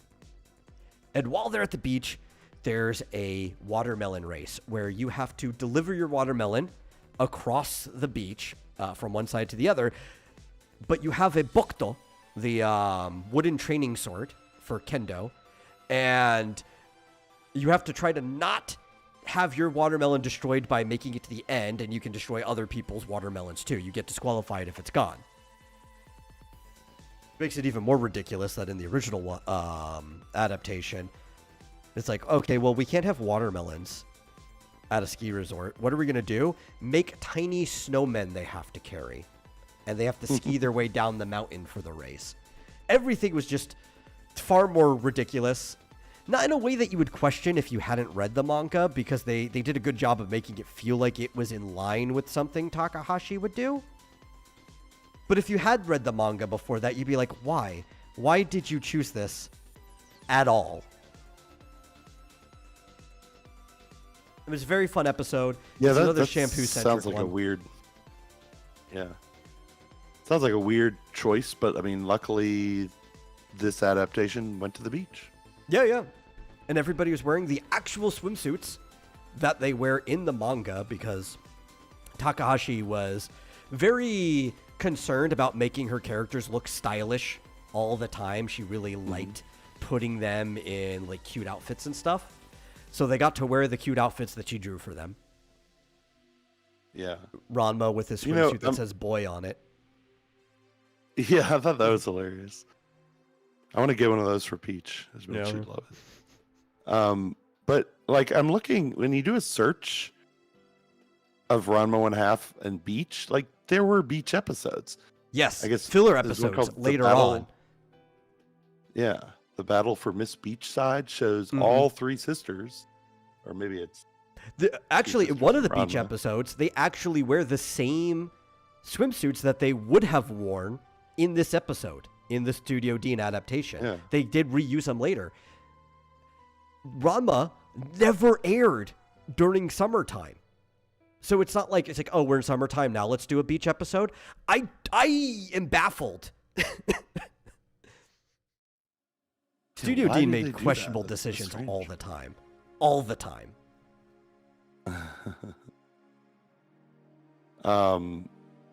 Who's the oldest sister? Kasumi. Kazumi. Yeah. Yeah. There's a great picture. I mean, obviously it's just a cartoon. It's not particularly, but they show Kazumi in a bikini that's really skimpy Mhm. She actually won in Miss the Beachside. original. Oh, okay. And she wasn't even competing. Oh, that's interesting. But I thought it was a really fun episode. They actually bring back the cat fist one more time. One Mhm. last time, I guess. Yeah, I don't think we ever see it again. I can't remember ever seeing it again after this. Part of it, too, is that the cat fist is just broken, more or less. Like, it solves most problems it's in a little- general. But kinda it's also OP. uncontrollable. And more so of the interactions. The reason it doesn't come back is because Ranma would only just end up being more and more cozy with Akane in cat form every single time. So she kind of just did everything she could do with the cat fist at that point. Yeah. That was funny. There's an animated GIF with Akane and they call it Catnama. Mhm. Catnama. But in their ski suits. Yeah. But basically, that's what 'cause they at the were end of the in the- episode, she has to calm him down. Yeah, and they Yeah. gave everybody like these kind of like thinner than normal, but still kind of bulky parkas, so it's not really showing off their form as much as if they were wearing a bathing suit. Except for Ranma, who was given like this weird, tight lederhosen like ski outfit that it's like, if anybody would be showing off their body the least there, it's probably the one who's actually a boy. But Yeah. Ranma also ends up wearing the most form-fitting clothes in the show anyway, so I guess it's fine. You know, it's hard to tell with Ranma. He embraces his femininity quite a bit. Well, what was it? So, what did they do in the ski resort version instead of a shark? Because in this one, the old lady's riding a shark, She jumping the shark. carved and puppeted a polar bear made out of ice. Like, she made a polar bear ice sculpture and rode that around. Why didn't they just have a real polar, like a live Because polar bear? polar bears aren't native to Japan. Oh, Right? So maybe you could have the excuse that could've one been a busted out of the zoo zoo nearby. or something, but it's like, Yeah. no, she carved an ice or just sculpture, screw it. which she made a couple of, because that's also, she made the shark water thing, so she had like a couple ice polar bears that she attacked with, and Rama just ended up, carving away at them. Oh wow, that's such a weird. I know. Like, why I know. go to so much trouble? You have to like replace everything. Like, shoot, what are Had we to gonna replace reinvent the this with? What are we- whole episode just to put it in a ski resort. That's crazy. I mean, this version just went the easy route. Just Yeah. do it like it is. Well, also, You know, she- they messed up the continuity in a way, or at least the sense of the continuity. So in the actual manga and in this version, Ranma doesn't actually defeat Cologne. He gives her a run for her money. She wasn't expecting to deal with the cat fist, which is, again, apparently a real thing because she recognized the cat fist. They keep making you question whether that note that the training doesn't work is right or not in the book, because it's like, well, 300-year-old Cologne recognizes the cat fist, so it must be a real thing.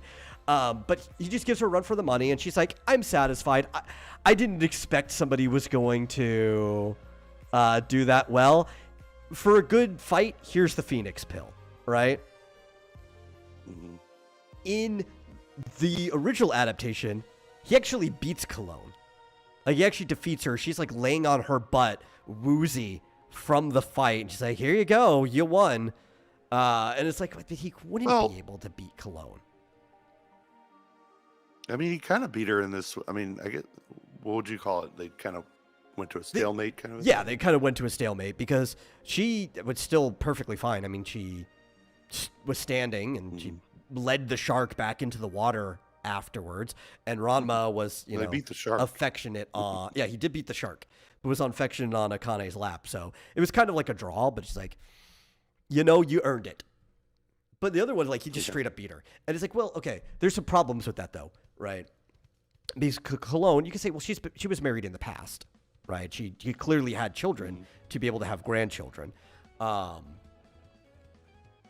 maybe the Amazon rule of being beat by a man wouldn't necessarily apply to her. But you do have issues of, like, if Ranma did beat her. Also, if she was completely defeated, why does she stick around? Because she does stick around. Their ramen shop and everything is still there for the rest of the series and stuff. It just doesn't make as much sense for her to stick around if Ranma actually just straight up beat her in a fight. Yeah. Because it'd be like, oh, well, now I can't even coerce you into marrying Shampoo because you're just stronger than me. Yeah. But she promises she'll come back. I thought it was hilarious in the end. He's able to take a hot bath, so he turns back into a boy. And then Shampoo just pops out of the bath, right? Mm-hmm. Just completely naked. Well, of course, because she was a cat just before that, right? From the whole cat fist thing. Oh, did she jump in? Yeah, so she was, like, waiting for him, basically, to be in the bath. Yeah. But did it show her jumping in, or was she, like, she was waiting under the water? She was waiting for it. Yeah. Shampoo can hold her breath for a really long time. I guess so. She just pops out just naked as a jaber. It's like, oh. I feel bad for her, though, because she's so... Yeah, she's so smitten with him, and she's... Oh, yeah. She's not, like, crazy or anything. Well, she is kind of crazy. Just kind of crazy. Just following... Yeah, just a little. But it's also more of a cultural difference than actually being crazy. I think that's the bigger thing, right? She seems crazy from the perspective of everyone else, but at her village, all of this stuff is normal, right? Like, the idea that Shampoo would just walk through walls instead of using the door. It's like, okay, but most of the people in her village, they just leave their doors open all the time anyway, right? It's a very, like, high trust village, and it's just like all kinds of things where you're like, oh, everything starts to make more sense if you put her into the cultural idea of her really weird, fictitious Chinese Amazon village. Yeah. But she would make a great wife for Moose. Yeah, I guess. Probably like, she's nobody so affectionate else. Toward, like, yeah. I guess Ranma likes the what do you call it? Like the competitive or sort of, I guess, the mean streak that Akane has, because, like, Shampoo is just so sweet to him. Like, well, I think he also likes, like, she's her. She's so nice to him. Nature of Akane, I think that's part of it too, because Akane is very reserved. Yeah. Everybody else, it just, like, straight up flirts with him or tries to, like, grab on him and stuff like that. And I think that's also kind of the thing Akane likes about Ranma, is that he's not very straightforward. But it's also the things they like about each other are the main problems that they have with each other too. It leads to most of their issues. Though I guess the vast majority of their issues are literally everyone else around them that won't let them just, like, develop a relationship in peace. I found this image from the manga. I guess I'll duck down. Yeah. I thought it was so cute. He's like, scratching this shark, and Akane's like, "Here, kitty, kitty, kitty." Yeah, poor All shark. these people are saying he's so dangerous. Yeah, he didn't know what was going on. But yeah, that was. I don't know if it was my favorite episode so far, but it was definitely up there. Oh yeah, it's not my favorite, but It was fun. I just prefer the fact that it actually followed the manga. Because technically, at the bare bones of a sequence of events that happened, the original one followed the manga too. But in like a really warped and distorted way, where they had to change the elements of every single event that happened to fit the fact that it was at a ski resort. Yeah, it seems like making a lot of work for themselves, but I guess if they like ski resorts or something, I don't know. Weird. But like all the scenes were there, like the whole Ranma, you have to pick which girl will you kiss right now. Like all of that stuff was there in the original. Mm-hmm. Oh right, yeah. Yeah. The father like does the ultimatum thing. That was actually the only part of the episode I had an issue with. And it was a very minor gripe that's not going to matter long term, but it's just emblematic of everything that I don't think this was just the dub because she didn't have an extra spot to say the things. Studio Mappa, or Mappa Productions, whatever it's called, having to tone certain things down from the fact that Netflix is one of their producers and they're doing things for an international audience in the modern day. They get to the point where it's like, the important part is, no, Ranma, we can't kiss. Everyone's watching. That part's in there. But in the manga and in the original adaptation, there's a part where she's like, and we're both girls right now. That part was cut from it. It's a very minor complaint, but it's like, I understand what year we're in, but I think that's also why it's even more important to not disclude dialogue like that from the original series. Like from the manga itself. Yeah. Because I mean that was Akane talking, right? Yes, it was Akane talking. Yeah. Make it clear that she wouldn't kiss a girl more because she's any embarrassed other, than anything, and right? And that Yeah. she'd be embarrassed by it. Yeah. Well, but that's like my one minor gripe with what was otherwise a great episode. The beginning felt kind of rushed. Compared to the previous adaptation, but I feel like technically there are more pages in the chapter dedicated to the fight with Cologne anyway. So spending the most time on that makes sense. It's just that those pages read faster than everything before it, so it feels like the shortest part of the chapter. So they kind of like inverted how the chapter feels. But the fight was really good, so I don't blame them. I don't blame them all. It was a really good fight. They even kind of extended it by spending more time underwater with the fight too. The shots were really cool. I really liked the comic effects that were done where Ranma is like attacking the water shark and then realizes that there's like an actual shark there. There's like a freeze frame and then punches the actual shark with a big like pow. yeah. I love all the clearly comic. They just wanted to. Things.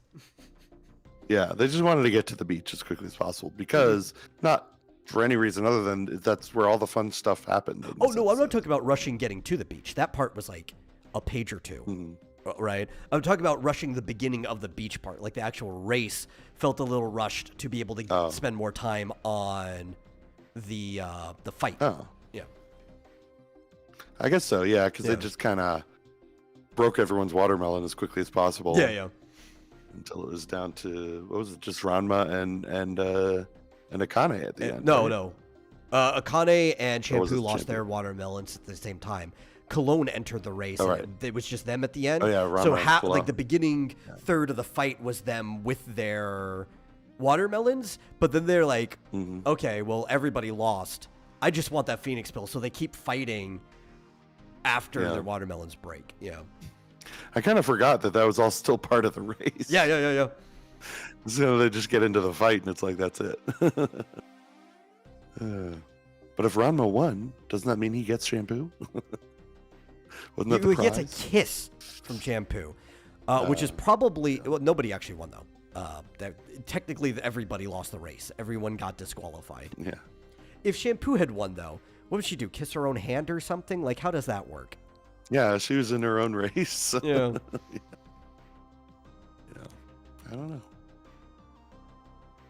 But Well, that's you all I wanna- have to say you on wa- Ranma. Do you want to talk about anything else? Are you Yeah. still up for it? We could keep going. I don't want to go too long, but I don't know. We may have to consider making the Monday show 2 hours for the next few weeks. Maybe. I don't know. It's up to So you. much other stuff to talk about. I'll just say, you want to say one sentence about the other 3 shows that we were gonna Sure. One sentence each. You can start with Spy Family. What's your sentence for Spy Family? it might take me longer to think about it. Oh, okay. What happened? Well, they're done with Lloyd revisiting his past because he finally woke up, and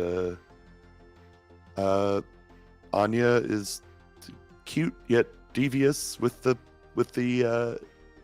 having a little walk with the principal or Yeah. one of the main teachers. So we can talk about that more, I guess, next week. I don't know. Yeah. Well, my one You wanna sentence say on something that is about that it's because of her age, but Anya is really dense. Yeah. Yeah. I don't know. I think she's just dense. I don't know if she's going to grow out of that. Who knows? So yeah, She's like Spy 4. Family. True. Yeah, I keep forgetting she's younger than all of her classmates because she had to lie about her age. What else? Oh yeah, One Punch Man. I thought the fighting was decent in this one. Oh, yeah. Still, I have no problem with the animation so far. Well, I have in like the first episode, but yeah, I thought the animation was better. I could nitpick a It's couple, getting but better. they did have a couple scenes where it was still the GIF type animation from the very first episode, but that was saved literally for talking heads. If they want to save it literally for every time a talking head comes up, I'm fine if they cut, development time to save budget for that. That's perfectly fine with me. The fights were good. Yeah. Yeah. And then did you watch the Unlimited Gotcha show with me? Did you watch like that? I one watched episode? like a third You're kind of of it. not really paying attention. Yeah. Yeah. I still like it.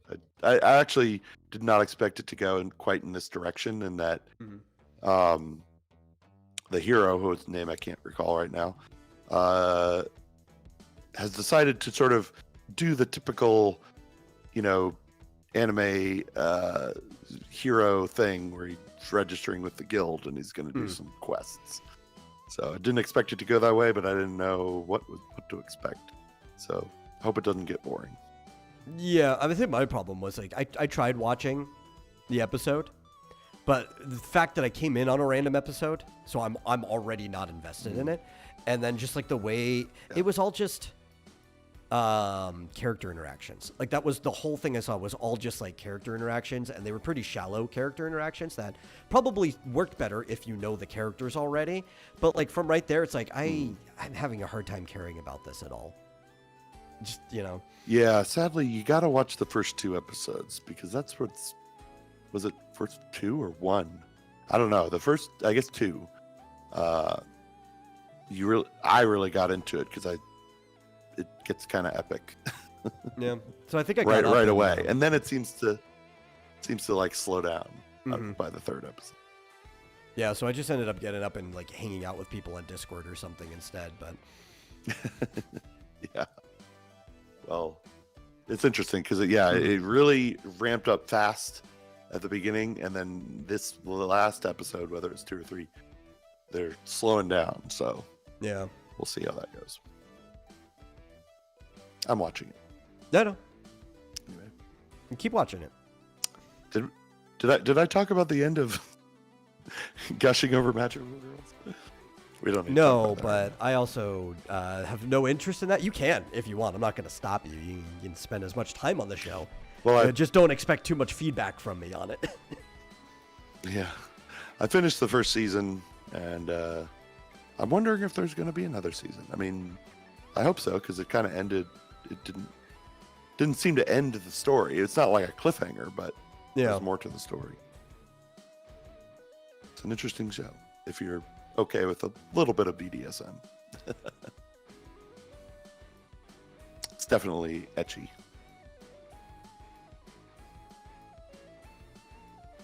Fitzgerald says, I want to write a story about mutating all of the characters from gushing over magical girls. I'm going to assume, knowing Fitzgerald, he meant mutilating. I mean, actually, it could go either way there. I don't know. Oh. Yeah. Then I would recommend not doing that. Yeah. You need to think a little less violent. Oh, he did. Yep, I knew that's what he meant. Yeah. Mm-hmm. Think about happy things sometimes. Yeah, or you'll be like me. Like, I'd rather just not think about that. Like, if I'm not interested in something, I just don't think about it. It's okay to just not have an opinion on something. That's something that people need to learn. Like, I don't have an opinion on most things in general, realistically speaking. I will say, like, yeah, some of it's egregious, but some of it, it's just, well, I don't want to get into it. There's some interesting things in that show that, anyway, I don't want to talk about it. No. I probably won't talk about it, but I thought it was decent. I didn't think it was any, I've seen a lot worse. I'll just say that. I didn't really like the what's that called, the yandere dark elf followed me from another world or whatever. Ultimately, I didn't really like that show. I mean, I watched the whole first season and I was like, this show's going nowhere. It's just repetitive. And all those shows are repetitive, right? Like the most interesting part of any of those shows are the beginning, where it's like the actual hook of the title is, because they basically explain the first chapter or two in the title alone. And then after that, you stick around whether you happen to particularly like the characters or not. That's how most of those shows go. And you're just there for the shenanigans of those characters. Yeah. Like, I enjoy, I would say, The Devil is a Part-Timer, season 1, but I enjoyed it enough that I don't think I'll ever watch anything else, even if they made another one. It's like, okay, I got all the shenanigans I ever need out of these characters. Yeah. Yeah. I think there are aspects of the show. It's not as egregious as most of it would seem to indicate, in terms of just being there for, just for the sex. Like, there's some interesting character development in there. That, I definitely didn't expect. It's kind of like, I remember seeing someone, I wonder who, online saying, what show hooked you for the fan service, but ended up actually having a plot. It's like, this is one. It's actually ended up having an interesting plot, which I'm kind of interested in seeing how this group of evil guild or whatever, how it came to be and what ultimately the goal is. I don't know. See. Yes, I watch porn for the character development. I just say I watch it for the comedy. It had a, it's funny. It had a surprisingly coherent plot. The characters actually have a bit of depth. Yeah. A little bit anyway. As opposed to that Yandere Dark Elf show, which was just nothing. Like, unironically too, I mean this. I love watching like clipped versions of pornography where it's all the parts that aren't the sex, because the stories are so bad that they're comedic. Like the famous one, you could find it on YouTube. It's like, wait a minute, this isn't a beach, this is a bathtub. Right? Like, I just porn is so hilarious unintentionally. Yeah. Fitzgerald was right. Half of every episode is sex. If you're okay getting past that, the other half has some interesting stuff in it. So, and it's interesting to see this person kind of realize, because the main character, obviously very introverted and just not beyond introverted. She's just very much stuck in her shell and just kind of Yeah. to an extreme degree. And then she kind of discovers that she enjoys actually interacting, like just hanging out with her friends in the evil group, and finds out that she has, things to share. So it's not that deep, but it's interesting to see the progression, the character development. To be honest, Is that a character from the series? Viz asks, "How did you feel about Nero Alice?"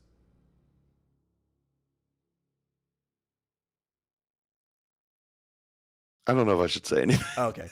I have not seen the series. I've only read like a synopsis of it, which was enough to be like, I know I'm not going to be interested in this series. Yeah. She's the loli. Oh, okay. In the show, but despite being so young, she has to take a nap. She's into some very weird things. Say that. She's my least favorite. Oh, so she's a legitimate child. She's my least favorite. She is a child. Okay. Yes. Okay. She's supposed to be like, because Loli can cut either way, 6 or 8. right? And it's like she's an actual just child character. Yeah, she's a child. So that's a little. That's definitely my least favorite aspect about it. Yeah, I prefer I don't like it when they have the main character. Children. Yeah, I mean, obviously, just a cartoon. Yeah. But I find the Magia Baser is the main character, has some interesting aspects to her. Yeah. And she really just loves magical girls. Yeah, I could do without Nero Alice. But I can look past it. Okay. Hey, if it's still got enough for you that you can look past it, that's fine. Yeah, that's all I have to say about it. I don't want to get myself in trouble. Listen, yeah, that's on you.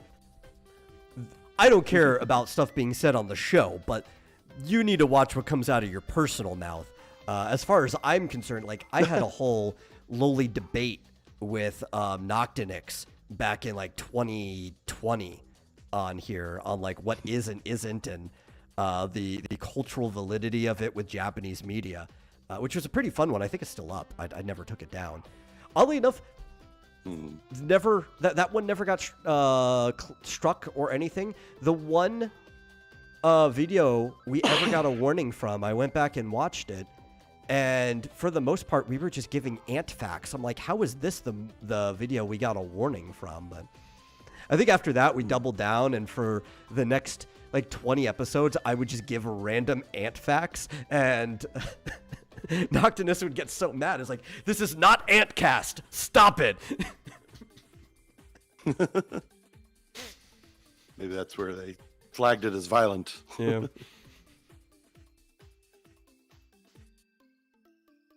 But yeah. I think that's probably enough. I don't think we have anything else to talk about unless you've got something you got to get off your chest. Nope, not right now. Okay. Well, thank you all for watching. It's been a really fun show doing some overtime. If you appreciate it, please share it out with somebody else. Especially find somebody who's completely indifferent about this and force them to watch it. And if you personally really, really enjoyed it and you want to make a difference, you can always give a donation to streamlabs.com/vomitoriumlive, or, even use the PayPal link down below. It's easily available. Really helps us out. We'll see you guys no later than Thursday, though I'll probably stream something tomorrow. I've been. Yeah. Go, bye. see ya. Yeah, man. I was giving you a chance to say bye. I didn't know you finished your sentence. It sounded like.